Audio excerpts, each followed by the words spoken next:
How does a single night in a hotel with my ex turn from a harmless joke into the end of my marriage? I'm Emily Haldane, and I thought I was so clever. At 32, I work as a project coordinator at a children's arts nonprofit, and I've always been good at spinning narratives, making people see things my way. I believed my emotional needs justified everything I did. I was wrong. It started 3 months ago when Elias Brecht, my ex-boyfriend from college, moved back to town for a marketing manager position. We'd stayed in touch over the years through social media, and when he reached out suggesting we catch up over coffee, I didn't see any harm in it. My husband Damien had been so distant lately, buried in his high school math papers and lesson plans. At 36, he'd become methodical and cold, nothing like the romantic man I'd married 8 years ago. Just coffee, I told myself that first Tuesday afternoon. Elias looked good, still that charming smile that had won me over in college, still that easy confidence that made everything feel like an adventure. We talked about old times, mutual friends, career moves. It felt innocent enough. "You look amazing, Emily," Elias said, his eyes lingering on me longer than they should have. "Marriage suits you," I laughed, twirling my wedding ring. "Does it? Sometimes I feel like I'm disappearing into routine." "That's not the Emily I remember. You were always so vibrant, so alive." Those words hit something deep inside me. When was the last time Damien had called me vibrant? When was the last time he'd looked at me like I was something special instead of just another item on his daily checklist? The coffee meetings became weekly, then twice weekly. Elias had this way of making me feel seen again, appreciated. He'd text me funny memes during work hours, remember little details about projects I'd mentioned, ask about my day, like it actually mattered. "You deserve better than being taken for granted," he'd say during our conversations. "You're too incredible to be treated like furniture." I started looking forward to our meetings more than going home. At home, Damien would grunt hello, ask about dinner, and disappear into his study to grade papers. Our 6-year-old daughter, Maya, would chatter about school, but even she seemed to sense the growing distance between her parents. "Mummy, why doesn't Daddy smile anymore?" Maya asked one evening as I tucked her into bed. "Daddy's just tired from work, sweetheart," I replied, but her question haunted me. When had we become strangers living in the same apartment? 3 weeks ago, Elias suggested we meet at the downtown Marriott for drinks. "They have this amazing rooftop bar," he said, "much more private than those crowded cafes." I should have said no. I should have recognized the line we were approaching. Instead, I found myself getting dressed up, choosing my outfit carefully, applying makeup like I was going on a date. The rooftop bar was intimate, dimly lit with soft jazz playing in the background. Elias ordered us wine, and we found a corner table overlooking the city lights. "Two old friends," he toasted, his glass clinking against mine. "Two old friends," I echoed, but the way he looked at me suggested we were becoming something more. The conversation flowed like it always did, but there was an undercurrent of electricity I couldn't ignore. When he reached across the table to touch my hand, I didn't pull away. "I've been thinking about us a lot lately," Elias said softly, "about what we had, what we could have again." "Elias, I'm married," I protested weakly, but I didn't move my hand from under his. "Are you happy, though? Really happy?" The question hung in the air between us. Was I happy? When was the last time I'd felt truly alive, truly desired? Damien treated me like a roommate, not a wife. We hadn't been intimate in months. We barely talked beyond logistics about Maya's schedule and household duties. "It's complicated," I finally answered. "It doesn't have to be," Elias said, his thumb tracing circles on my palm. "Life's too short to settle for complicated." That night, I went home to find Damien already asleep, his back turned to my side of the bed. I lay awake for hours, Elias's words echoing in my mind. "You deserve better. Life's too short to settle." The next week, Elias was more direct. "I got us a room," he said during our Thursday coffee meeting. "Just to talk, somewhere private where we won't be interrupted." I knew what he was really suggesting, and I knew I should have walked away.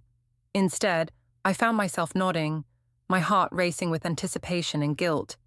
"Just to talk," I agreed, lying to both of us. The hotel room was on the 15th floor, elegantly appointed with a king-size bed and floor-to-ceiling windows overlooking the city. Elias had champagne waiting, candles lit, soft music playing from his phone.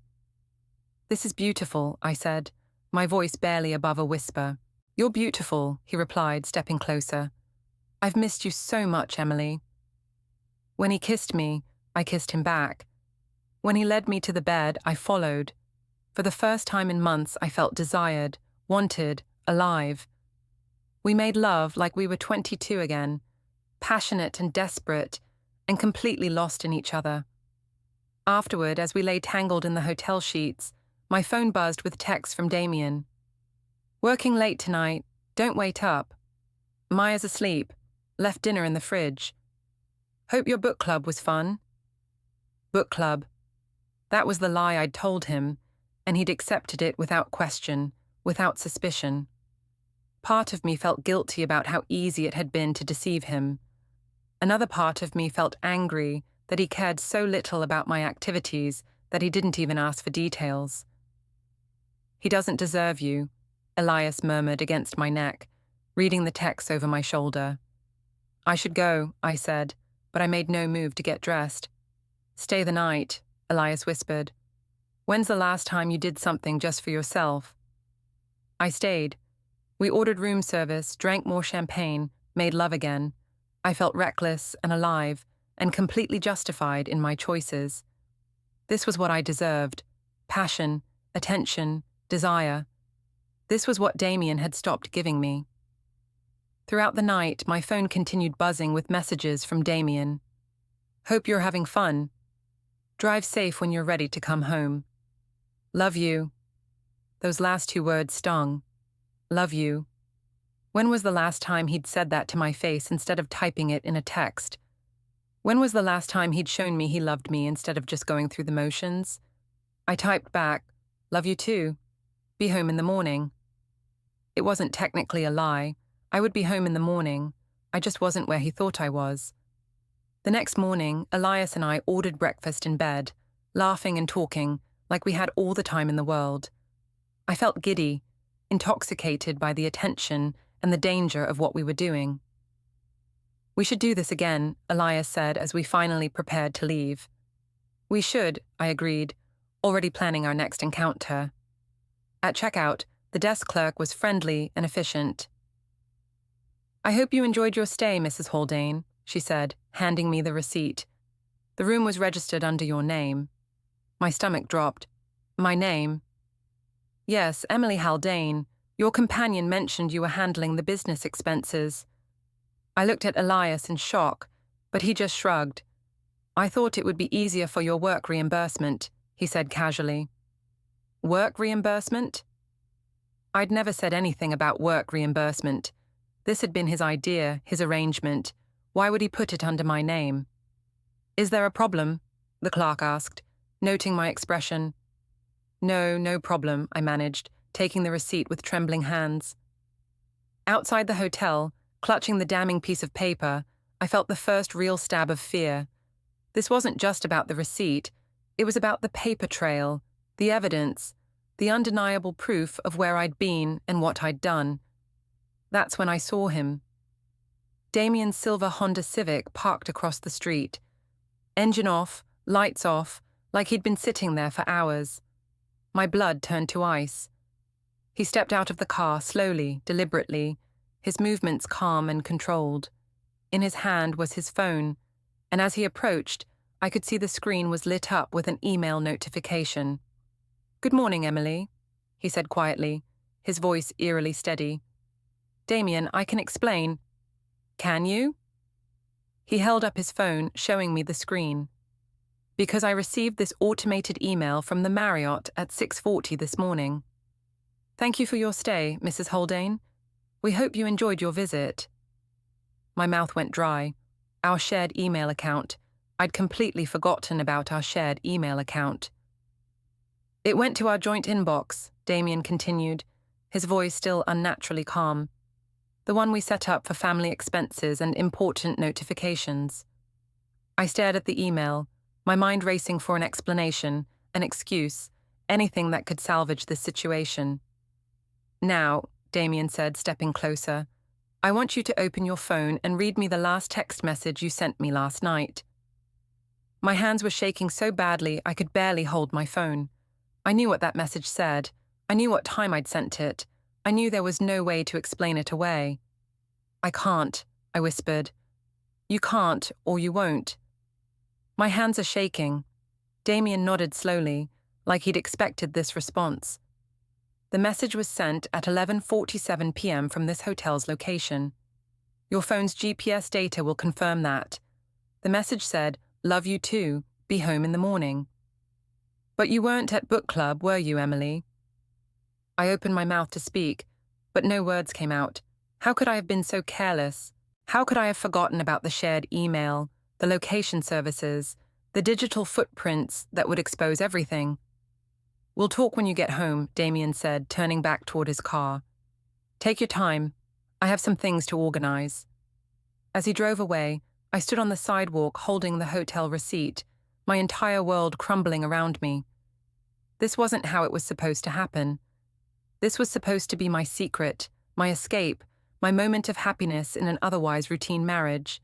Instead, it was the beginning of the end. The drive home felt like a funeral procession. Every red light gave me more time to panic. Every turn brought me closer to a confrontation I wasn't prepared for. I kept rehearsing explanations in my head, but they all sounded hollow, desperate, pathetic. Maybe I could say I'd been helping a friend in crisis. Maybe I could claim the hotel booking was a mistake, that I'd never actually stayed there. Maybe I could convince him that the email was some kind of error, a glitch in the system. But even as these lies formed in my mind, I knew they were useless. Damien wasn't stupid. He was a math teacher, trained to work through problems logically, to check his work, to verify his answers. He wouldn't confront me without being absolutely certain of his facts. Our apartment building came into view, and I felt sick. Maya would be getting ready for school, probably wondering where Mommy had been. How was I going to face my daughter? How was I going to look her in the eyes knowing what I'd done? I parked in my usual spot and sat in the car for several minutes, trying to compose myself. Through our living room window, I could see Damien moving around, his movements efficient and purposeful. He wasn't pacing or ranting or throwing things. He was organizing. That scared me more than any explosion of anger would have. When I finally entered the apartment, Maya ran to greet me like she always did. "Mommy, you're back. Daddy made pancakes." I hugged her tightly, breathing in her familiar scent of strawberry shampoo and childhood innocence. "That's wonderful, sweetheart. Did you have a good breakfast?" "Uh-huh. Daddy was quiet, though. He kept looking at his computer." Over Maya's head, I met Damien's eyes. He was standing in the kitchen doorway, coffee mug in hand, watching us with an expression I couldn't read. "Maya, go brush your teeth," he said calmly. "The school bus will be here in 15 minutes. "Okay, Daddy." Maya skipped off to the bathroom, completely oblivious to the tension crackling between her parents. Damien and I stood in silence until we heard the bathroom door close and the water running. "We need to talk," he said simply. "Damien, let me explain. After Maya leaves for school, I don't want her to hear this conversation." The next 15 minutes were agony. I helped Maya gather her backpack and lunchbox, kissed her goodbye, and waved as she climbed onto the bright yellow school bus. Through it all, Damien maintained his unsettling calm, acting like everything was normal. But I could see the storm brewing behind his eyes. Once Maya was gone, Damien closed the front door and turned to face me. "Sit down," he said, gesturing to the living room couch. I perched on the edge of the cushions, my whole body tense with anticipation. Damien sat across from me in his favorite armchair, opened his laptop and began reading from the screen. Hotel reservation confirmation, received yesterday at 2:30 p.m. Guest name, Emily Haldane. Check-in time, 6:15 p.m. Checkout time, 9:20 a.m. He looked up at me. That's this morning, in case you're wondering. My throat felt like sandpaper. Damien, I'm not finished. He scrolled down. Automated thank you email received at 6:40 a.m. GPS data from your phone, which I can access through our family plan, shows you were at the Marriott from 6 p.m. yesterday until 9:30 a.m. today. He clicked to another window. Your text messages to me throughout the evening, 7:40 p.m. Book club is great, lots of interesting discussion. 9:15 p.m. Probably going to be late, you know how these things go. 11:47 p.m. Love you too, be home in the morning. Each timestamp felt like a nail in my coffin. Now, Damien continued, his voice still maddeningly level. Here's what's interesting about those timestamps. Your phone's location data shows you were already at the hotel when you sent the first message about book club being great. You were in a 15th floor hotel room when you told me you'd be late because of book club discussion. And you were in that same room when you told me you loved me and would be home in the morning. I wanted to disappear, to melt into the couch cushions and never face this moment. Do you have anything to say about these facts, Emily? I can explain. Can you explain why you lied to me repeatedly throughout the evening? Can you explain why you spent the night in a hotel room registered under your name? Can you explain who was with you? The last question hung in the air like a loaded gun. He knew. Somehow he already knew about Elias. How? I whispered. How do I know about Elias Brecht? Damien's mouth curved in something that wasn't quite a smile. Your social media posts, for starters. You've been posting pictures from your coffee dates for weeks, always tagged at romantic little cafes, always with captions about catching up with old friends and feeling grateful for meaningful connections. He clicked to another browser tab. Here's your Instagram from last Tuesday. You and Elias at Cafe Luna. Caption reads, "Sometimes the universe brings exactly the right person back into your life." Very subtle, Emily. My face burned with embarrassment. I'd thought I was being clever with those posts, sharing my happiness without being too obvious. I'd thought Damien didn't even follow my social media closely enough to notice. Then there's this, Damien continued, clicking to another screen. Hotel security footage from the lobby, which I requested this morning. Turns out they're very accommodating when a concerned husband explains that his wife's credit card was used fraudulently. You didn't. I did. And the footage clearly shows you entering the hotel yesterday evening with a man matching Elias Brecht's description. You're holding hands, Emily. You're laughing and leaning into him like lovers. The room started spinning. Security footage. He had actual video evidence of my betrayal. But the most interesting piece of evidence, Damien said, closing the laptop, is this. He pulled out his phone and played a voice message. My own voice filled the room, slightly slurred from champagne. Hey, it's me. I can't talk long, but I wanted you to know I'm thinking about you. Tonight was amazing. I feel like myself again for the first time in years. I love... He stopped the playback. You pocket-dialed me at 12:30 a.m., Emily. From the hotel room, I heard everything. My world collapsed completely.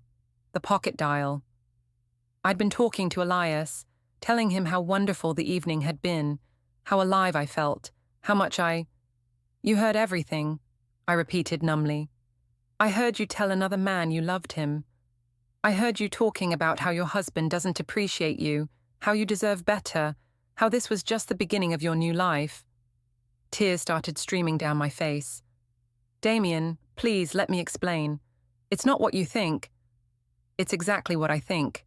He stood up, towering over me. You're having an affair with your ex-boyfriend. You've been lying to me for weeks. You spent last night in a hotel room with him while I was home taking care of our daughter. It just happened, I sobbed. I didn't plan for this. You've been so distant, so cold. I felt invisible in my own marriage.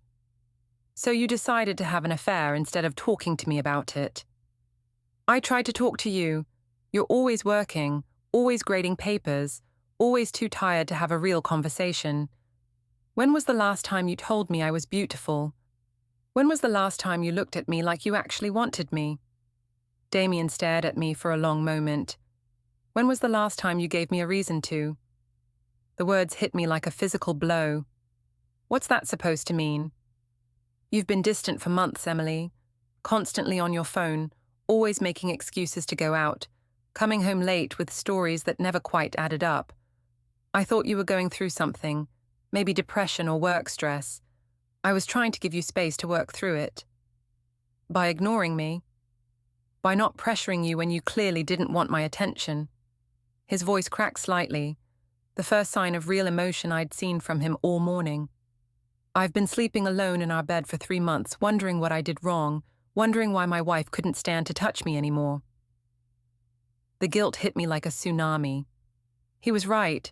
I had been pulling away, had been making excuses to avoid intimacy, had been treating him like an obstacle to my happiness, rather than my partner. I'm sorry, I whispered. I'm so sorry, Damien. Sorry doesn't undo what you've done. He picked up a manila folder from the coffee table. I've been documenting everything for the past 3 weeks. Every lie, every inconsistency, every piece of evidence. 3 weeks. My blood ran cold. You've known for 3 weeks. I suspected for 3 weeks. I knew for certain when you pocket-dialed me last night. He opened the folder, revealing printed emails, screenshots of my social media posts, phone records, and what looked like a detailed timeline. I wanted to be thorough before I acted. Acted how? Damien pulled a business card from the folder and placed it on the coffee table between us. I have an appointment with a divorce attorney this afternoon. The room went silent except for the sound of my ragged breathing. Divorce, I stammered. Damien, we can work through this. We can go to counseling. Can we? He sat back down, leaning forward with his elbows on his knees. Can we work through the lies? Can we work through the betrayal? Can we work through the fact that you told another man you loved him while you were in his bed? It didn't mean anything, I lied desperately. It was just physical, just a moment of weakness. Don't. His voice was sharp now, angry for the first time all morning. Don't insult my intelligence by pretending this was just sex. I heard you, Emily. I heard you talking about leaving me, about starting over with him, about how much happier you'd be without me. Had I said those things?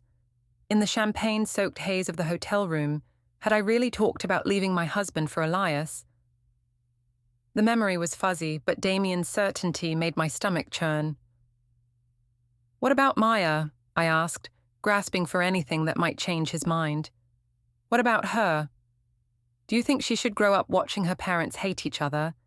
Do you think she should learn that marriage means lying and cheating and betrayal? She needs both her parents. She needs parents who can model healthy relationships. She needs stability and honesty and love. She doesn't need to live in a house full of resentment and broken trust. I realized with growing horror that he'd thought this through completely. This wasn't an emotional reaction or a heat-of-the-moment decision. This was a carefully planned response to my betrayal.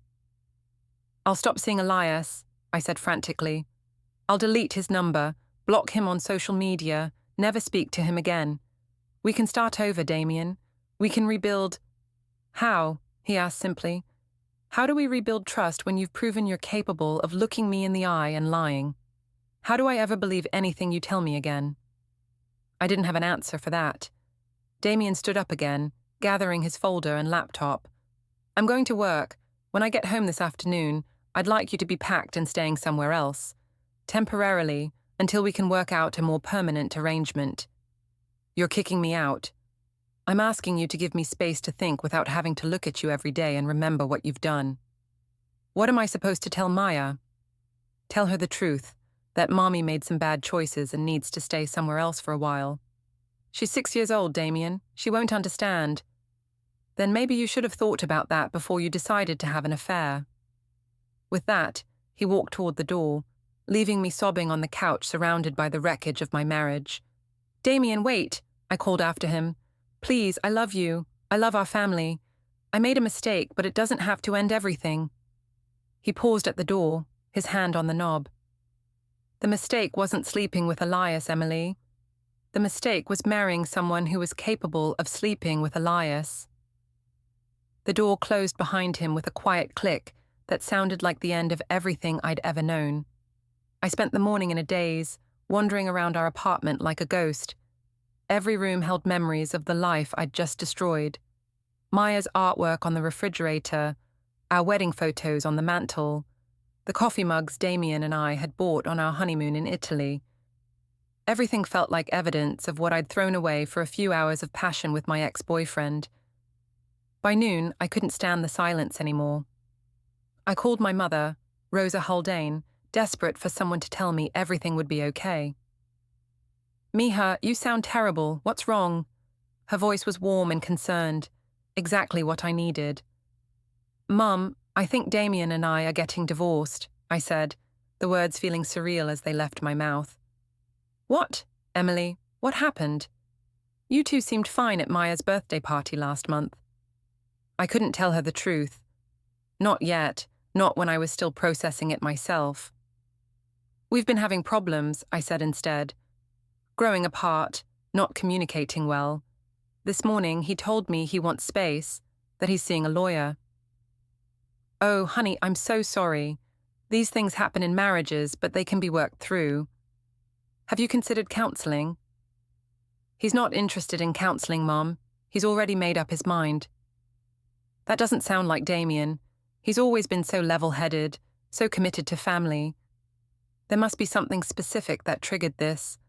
I closed my eyes, knowing I'd have to tell her eventually. There might be someone else involved. "Someone else? You mean another woman? Another man, on my side?" The silence stretched so long I thought the call had dropped. "Emily," my mother said finally, her voice careful and controlled, "are you telling me you had an affair?" "It's complicated, Mom." "It's not complicated. Either you betrayed your marriage vows or you didn't." The disappointment in her voice cut deeper than Damien's anger had. My mother was traditional, religious, believed marriage was sacred. This would devastate her almost as much as it was devastating me. "I was lonely," I said weakly. "Damien and I haven't been connecting.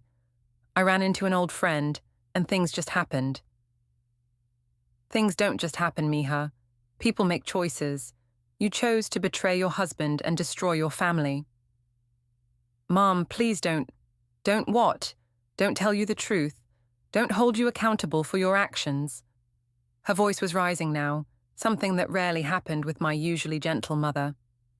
"You have a beautiful daughter and a good husband, and you threw it away for what? For some excitement, for some fantasy." I started crying again, great heaving sobs that made it hard to speak. "I know I messed up," I managed. "I know I hurt everyone, but I need support right now, not judgment." "What you need is to face the consequences of your choices like an adult." My mother's voice softened slightly, but the steel remained. "I love you, Emily, but I cannot support what you've done. That man has been nothing but good to you and Maya. He deserves better than this." "So you're taking his side?" "I'm taking the side of what's right. If you want to save your marriage, you need to take full responsibility for what you've done and prove to him that you're worthy of a second chance. And if you can't do that, then maybe this divorce is for the best." She hung up, leaving me alone with my guilt and shame. I tried calling my friend Marina next, hoping for more sympathy. "Oh my God, Emily, what happened?" Marina asked, when I told her about the separation. "Damien found out about Elias," I said, deciding to be more direct this time. "Found out what about Elias? I thought you guys were just having coffee." "We were at first, but last night we spent the night together at a hotel." "You slept with your ex-boyfriend?" Marina's voice was shocked. "Emily, what were you thinking?" "I was thinking that my husband treats me like a roommate, and I deserve to feel wanted and desired." "So you cheated on him instead of talking to him about it?" Why was everyone asking me the same question? Why couldn't anyone understand that I'd tried to talk to Damien, that he'd been the one pulling away first? It's not that simple, I said. You don't understand what my marriage has been like. Then explain it to me, because from the outside, you and Damien always seemed happy. I launched into my justifications, how distant Damien had become, how lonely I'd been feeling, how Elias had made me feel alive again. But even as I spoke, the words sounded hollow and selfish. Emily, Marina said when I finished, I love you, but this is really messed up. You can't blame Damien for your decision to cheat. I'm not blaming him. Yes, you are. You're making it sound like he forced you into another man's bed because he wasn't paying enough attention to you. Whose side are you on? I asked, feeling betrayed by yet another person I'd expected to support me. I'm on the side of honesty, and honestly, you need to own what you did instead of making excuses for it. After Marina hung up, I felt more isolated than ever. Even my closest friends were turning against me, refusing to see my side of the story. I decided to call Nate Fisher, my co-worker at the non-profit. Nate was always fun, always ready to gossip and take my side in office drama. Surely he'd understand. Emily, I was just thinking about you. How's your love life these days? Nate's cheerful voice usually lifted my spirits, but today it just reminded me of how public I'd been about my happiness with Elias. Actually, that's why I'm calling. Damien and I are separating. What? No way. Because of the hotel guy. My blood ran cold. The hotel guy. Your ex-boyfriend. The one you've been posting about on Instagram. Felix saw you guys at the Marriott bar last week and said you looked pretty cozy. Felix. Another co-worker, someone I barely knew outside the office. If he'd seen us, if he was talking about it, how many other people knew about my affair? It's not what you think, I said automatically. Emily, honey, you posted a picture of you two holding hands at a romantic rooftop bar with the caption, "Feeling alive again." What am I supposed to think? I'd forgotten about that post. In my excitement about finally feeling desired again, I'd shared my happiness without thinking about the implications. We were just catching up. Catching up in a hotel bar while your husband was home with your kid. Come on, Emily. I wasn't born yesterday. Nate, please. I'm going through a really hard time right now. I'm sorry you're going through this, but you can't be surprised that people are talking. You've been pretty obvious about whatever's going on with this guy. After I hung up, I realized with growing horror that my affair wasn't the private matter I'd thought it was. I'd been documenting it on social media, meeting Elias in public places, acting like a woman who wanted to be caught. Had I wanted to be caught? Had some part of me wanted Damien to find out, to fight for me, to prove that he still cared enough to be jealous? The thought made me sick. I spent the afternoon packing a suitcase, trying to figure out where I could stay. My mother had made it clear I wasn't welcome at her house. Marina had been supportive but not enough to offer her guest room. I could get a hotel room, but the irony of that felt too painful. Finally, I swallowed my pride and called Elias. Emily, I was hoping you'd call. Last night was incredible. Elias, Damien knows. About us, about the hotel, about everything. Shit, how? I explained about the shared email account, the location services, the pocket dial that had recorded our intimate conversation. That's rough, Elias said, but his tone was more inconvenienced than devastated. So what happens now? He wants a divorce. He kicked me out. I need somewhere to stay while I figure things out. There was a long pause. Emily, I care about you, but I don't think it's a good idea for you to stay with me right now. That would just make everything more complicated. More complicated? Elias, I just destroyed my marriage for you. You destroyed your marriage for yourself, he corrected, because you were unhappy and needed something more. I was just the catalyst. His casual dismissal of my sacrifice hit me like a slap. So that's it. You're done with me now that it's gotten messy. I'm not done with you, but I think you need to handle your divorce before we figure out what we are to each other. We spent last night talking about a future together. You said you loved me. I said a lot of things in the heat of the moment. Look, let's take a step back and see how things play out. Maybe once your divorce is finalized, we can revisit this. I hung up feeling more betrayed than I had all day. The man I'd destroyed my marriage for was already backing away, treating our affair like a casual fling instead of the life-changing love I'd convinced myself it was. By the time Maya came home from school, I was packed and ready to leave. I'd booked a room at a budget hotel across town, the kind of place that rented by the week and didn't ask too many questions. "Mummy, why do you have a suitcase?" Maya asked, her 6-year-old eyes wide with confusion. "Mummy needs to stay somewhere else for a little while, sweetheart." "Why? Did you and Daddy have a fight? How do you explain adultery and divorce to a first grader? How do you tell your child that you've broken the family apart for reasons she's too young to understand?" "Mummy made some bad choices," I said, echoing Damien's words from that morning. Sometimes when grown-ups make bad choices, they need to take a break from each other to think about how to fix things. "Are you and Daddy getting divorced like Emma's parents?" The directness of the question took my breath away. "I don't know yet, baby. Maybe." Maya started crying, and I pulled her into my arms, my own tears flowing freely. "I don't want you to leave," she sobbed. "I want our family to stay together." "I want that too, sweetheart, but sometimes things happen that make it hard for families to stay together." "Can you fix the bad choices you made?" If only it were that simple. "I'm going to try, baby. I'm going to try very hard." When Damien came home an hour later, he found us on the couch together, both of us red-eyed from crying. "Is Mummy really leaving?"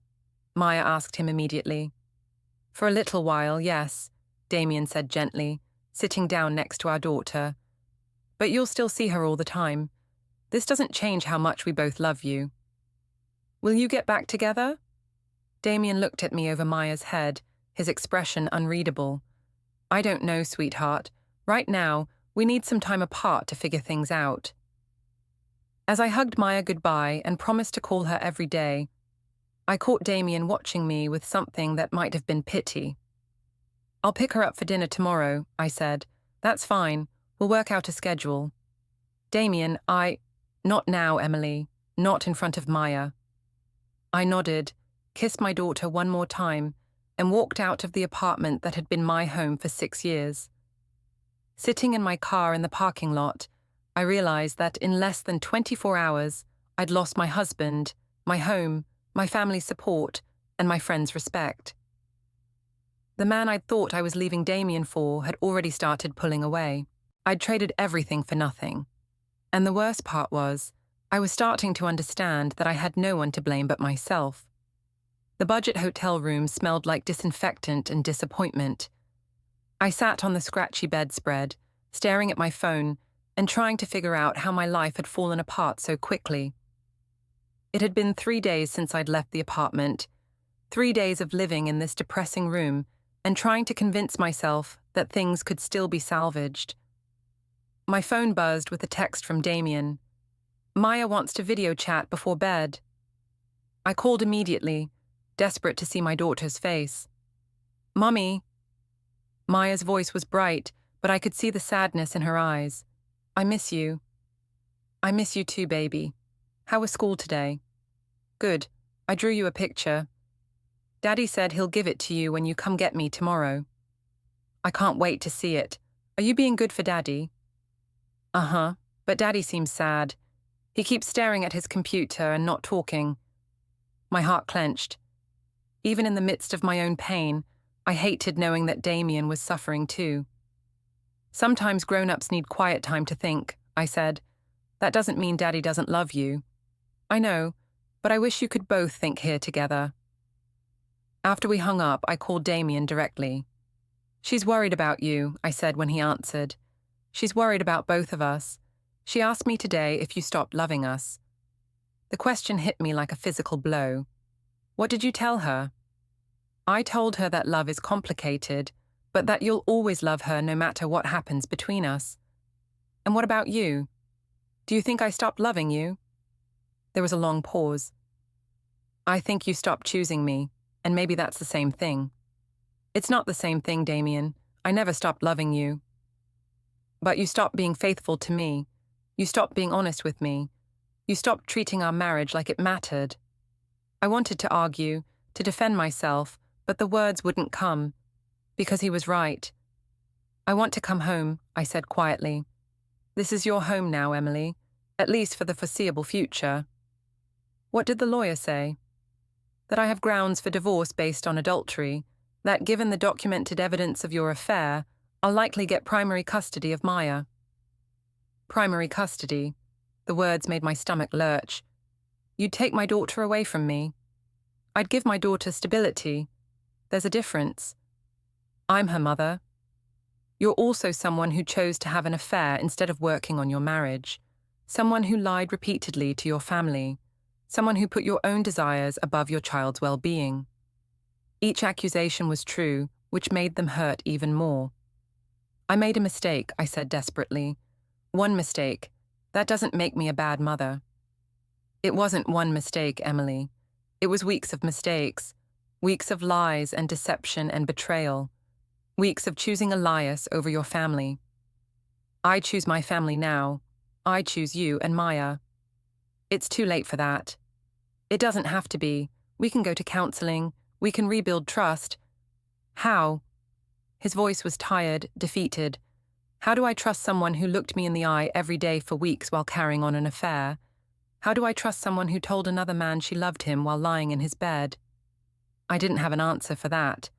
I'd been asking myself the same question for 3 days. I'll do whatever it takes, I said finally. I'll be completely transparent. I'll give you all my passwords.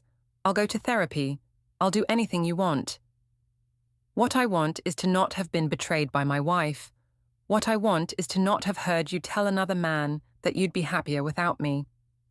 What I want is for my daughter to not have to grow up in a broken home because her mother couldn't keep her legs closed.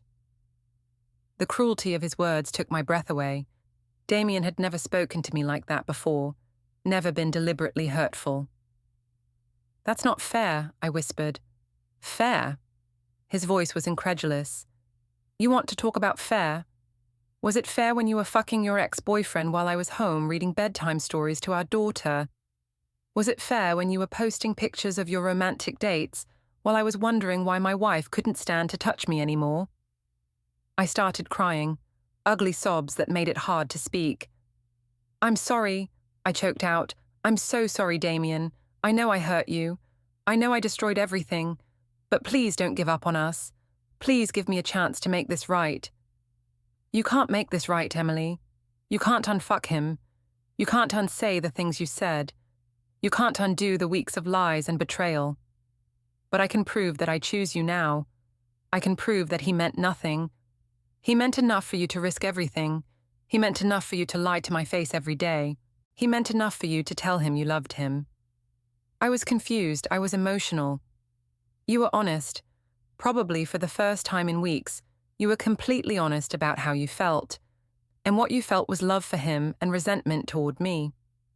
That's not true. I heard you, Emily. I heard every word you said to him that night. I heard you talking about how much better your life would be without me in it. 2 weeks later, divorce papers arrived. Damien sought primary custody of Maya, the apartment, and half our assets. My lawyer called the terms generous, given the documented affair. Damien wasn't vindictive. He was simply finished. He'd already filed. Communication would go through lawyers except for Maya matters. We'll co-parent politely, he said, but we're not family anymore. You made sure of that. The next day, picking up Maya for dinner, she asked to go to the park.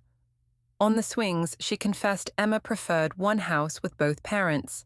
2 houses felt lonely. I want you and Daddy together again, she said. I explained grown-ups sometimes can't live together, even loving their child deeply. Because Mommy made bad choices that hurt Daddy's feelings.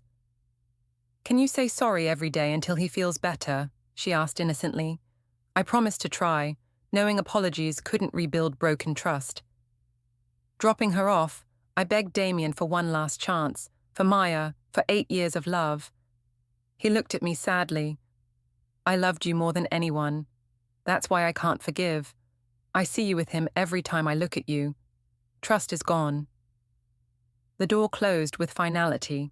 Driving away, I understood. I'd traded lasting partnership for fleeting passion. The wreckage was mine alone. Some betrayals aren't forgiven. Some choices end everything, and I would live with that truth forever. 2 weeks later, in my lawyer's office, I stared at divorce papers granting Damien primary custody of Maya, the apartment, and half our assets. I got weekend visitation, my car, and endless regret. Generous terms, Janet said. He could have demanded supervised visits given the adultery evidence. He's not vindictive, I whispered. He's just finished. My phone rang. Nate from work. Emergency. Priya needs you now. At the non-profit, viral posts and a secretly recorded hotel bar video of me with Elias had sparked donor outrage and board complaints. Comments questioned my fitness to work with families. Priya placed me on administrative leave. The mission demanded role models, not scandals. Marina confronted me in the parking lot. You posted romantic photos, checked in publicly. You made this viral. That night, Damien called. Maya overheard school whispers about her mommy in trouble. Elias was engaged, to someone else. He'd used me as a fling before proposing to the woman he loved. The next morning, I signed the papers without hesitation, trusting Damien to prioritize Maya. My marriage ended, career teetered, reputation shattered, all for a man who never intended to stay. Some mistakes aren't forgiven, some wreckage is permanent, and sometimes that's exactly what you deserve.